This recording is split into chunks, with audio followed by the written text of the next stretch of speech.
let us get a strategy. From the beginning of the beginnings, let us kill them at the birth stool. So he gets people whether to hire them or whatever. And he said, when you see them come to the place of giving birth, if it is a son, kill him. If it is a daughter, let them live. Let me tell you one thing. God knows the details of every gender. He had seen in the future. And he knew, for the sake of the fulfillment of my purpose in this life, we need a man who carries a seed. That is why we cannot be comfortable when our men are dying in alcoholism and they cannot come back home to sire seed, because we know the enemy can keep them staggering forever so that he can kill 4 generations from today. The reason why we call our sons back to the altar is because we know even if we had 20 million women in the church and not a man, we still don't have a next generation, because the man is the carrier of the seed. That's why when you are in church and your husband is not born again, you cannot settle. You cannot allow your feet to leave the altar, because you know there's a seed of priesthood that is being aborted by the enemy. So he said, don't even worry. I'm looking at 20 years to come. Hawataza, kwa sababu gani? We have killed the men.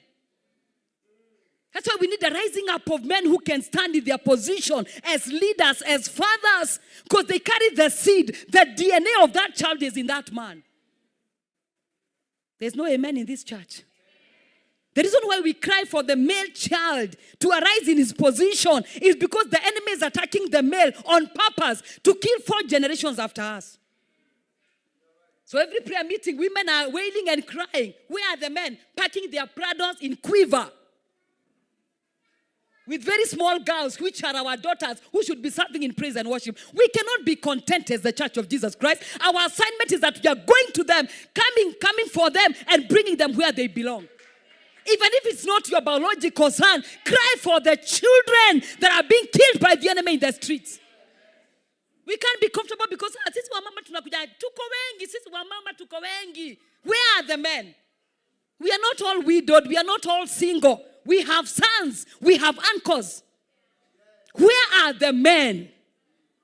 We cannot be comfortable because the enemy has known. We have no issue with women praying. But if there's no seed that is going to give them children in the next 20 years, the women will die with their tears in the altar with no generation after them. And all the men said. And we thank God for the men who have answered the call. But we can't be comfortable with the few who are in church. Because we know there are men that we left in the house. Because they came in the morning after kalewa sako. Hata hajui kama kuliamuko ama kulilalwa. Saa 8 ndio anashikarada. Akule ndio arudi. We can't be comfortable.